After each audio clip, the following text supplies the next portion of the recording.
পুতুল নাট্যের কর্মশালা করিয়েছি। তাদের হাতে কলমে পুতুল কিভাবে তৈরি করতে হয় সেটা শিখিয়েছি এবং তাদের দিয়ে একটি পুতুল নাটক আমরা তৈরি করেছি। আমাদের মধ্যে উপস্থিত হয়েছেন গোবরডাঙ্গা থানার অধিকর্তা শ্রীমতী পিঙ্কি ঘোষ, আছেন শ্রী আশিস চক্রবর্তী, প্রধান শিক্ষক, প্রীতিলতা শিক্ষা নিকেতন, শ্রীমতী নন্দিনী মুখার্জি, প্রধান শিক্ষিকা, প্রীতিলতা শিক্ষা নিকেতন। আমরা উদ্বোধন সঙ্গীতের মাধ্যমে আজকের অনুষ্ঠানটি শুরু করব।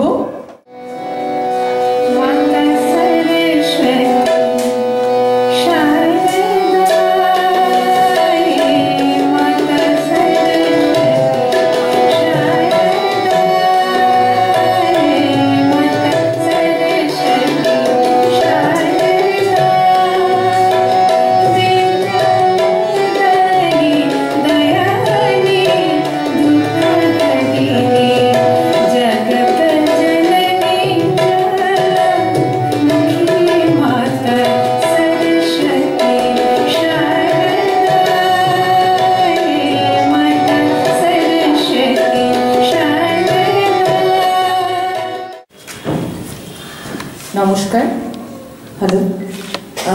এখানে উপস্থিত সমস্ত আমার প্রিয় শিক্ষক এবং আমার যারা বোনেরা এখানে রয়েছে, উপস্থিত রয়েছে এই অনুষ্ঠানে, সকলকে আজকের এই অনুষ্ঠানের আমি শুভেচ্ছা জানাই। আমার ভীষণ ভালো লাগলো, এত সুন্দর একটা উদ্বোধনী সঙ্গীত দিয়ে আজকের এই অনুষ্ঠানটা শুরু হলো। তো বাকি প্রোগ্রামটাও খুব ভালো হবে। আমি আজকে এখানে এসে জানতে পারলাম যে এখানে পুতুল নাচ দেখানো হবে। পুতুল নাচ কিন্তু আমরা ছোটবেলায় প্রচুর দেখেছি। তো এই ধরনের শিল্পাঞ্জলির তরফ থেকে এই ধরনের একটা উদ্যোগ এবং স্কুলের সহায়তায় এটা কিন্তু বাচ্চাদের অনেক বেশি সাংস্কৃতিক মনস্ক করে তুলবে এবং তাদের মধ্যে ঠিক অন্ধকার বলবো না, যে জিনিসগুলো তাদেরকে, খারাপ জিনিসগুলো যেগুলো তাদেরকে প্রভাবিত করতে পারে, সেগুলো আমি মনে করি এই ধরনের সাংস্কৃতিক মনস্কতা থেকে অনেকটা দূর হয়। কারণ তোমরা যেহেতু গুগল সার্চ করো, সব যে কোনো আজকালকার দিনে তো টিচারের থেকে আমি দেখেছি গুগলকে বেশি জিজ্ঞাসা করা হয়।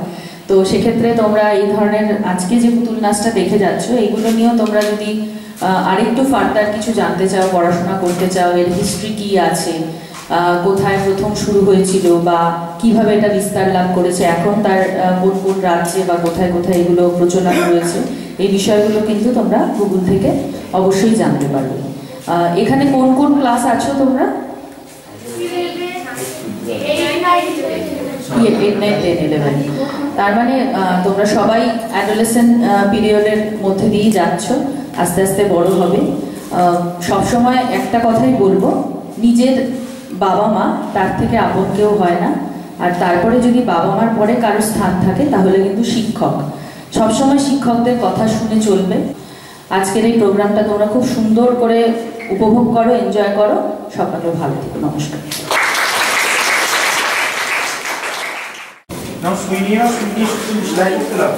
তোমাদেরই দেরি হবে।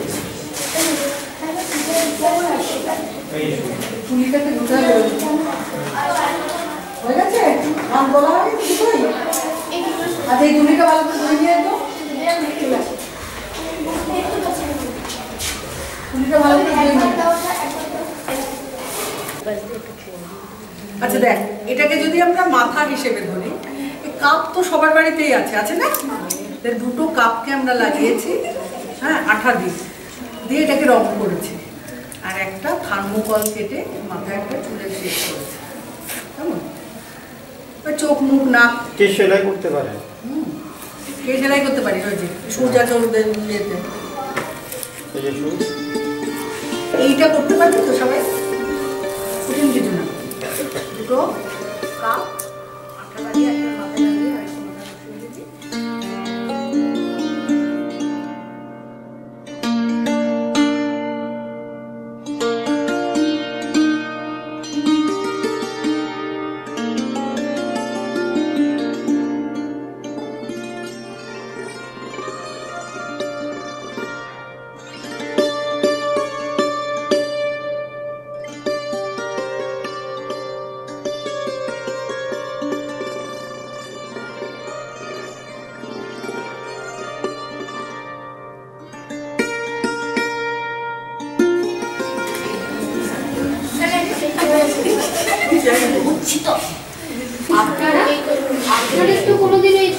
আপনাদের তো কোনোদিন এখানে দেখিনি।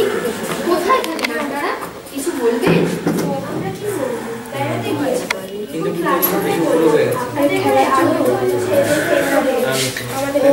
আসুন ছেলেদের চুলের জন্য আমাদের মনে ভালোবাসি যেন সব জনে, ভালো দাও আমাদের মনে ভালোবাসি যেন সব জনে।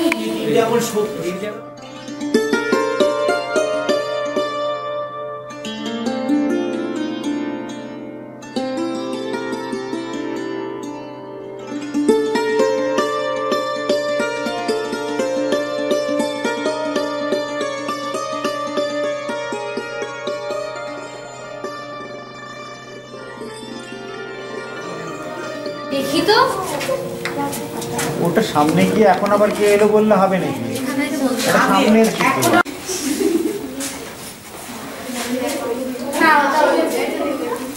আচ্ছা মেয়েটাকে নিয়ে দিকে যাচ্ছে। হাসিটা রেখে দে পরে, ওটা পরে করবো। হ্যাঁ হাসিটা পরে।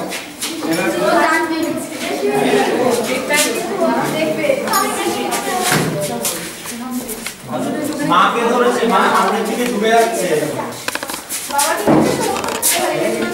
হ্যাঁ বাবাকে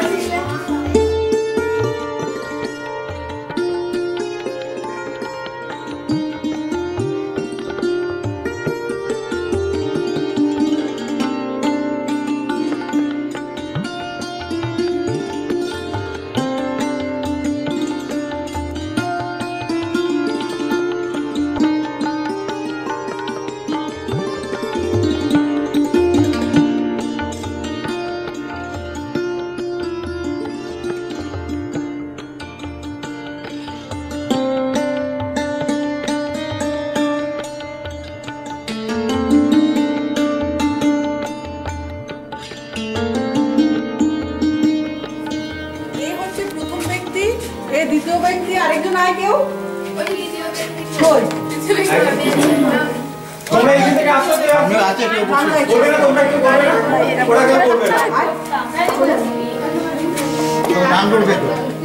আচ্ছা তাহলে এটা তোর জন্য থাকলো, ধরে নিবি। প্রথমে মঞ্চে উপস্থিত আমার শ্রদ্ধেয় শিক্ষক যে দুজন আছেন তাদেরকে আমার শ্রদ্ধা জানাই। সেই সঙ্গে আমি অত্যন্ত গর্বিত যেদিন থেকে পিঙ্কি ম্যাডাম আমাদের এই গোবরডাঙ্গা থানার দায়িত্ব নিলেন সেদিন থেকে। সেই সঙ্গে অজস্র ধন্যবাদ জানাই, শুভেচ্ছা জানাই আমাদের শিল্পাঞ্জলি। আমি যে সমস্ত ছাত্রীদেরকে বলেছিলাম তারা কেউই আমাকে ফেরায়নি এবং তারা ভীষণ আগ্রহ প্রকাশ করেছে। পুতুল নাচটা বর্তমান প্রজন্মের কাছে একটা বিলুপ্ত একটা বিনোদন।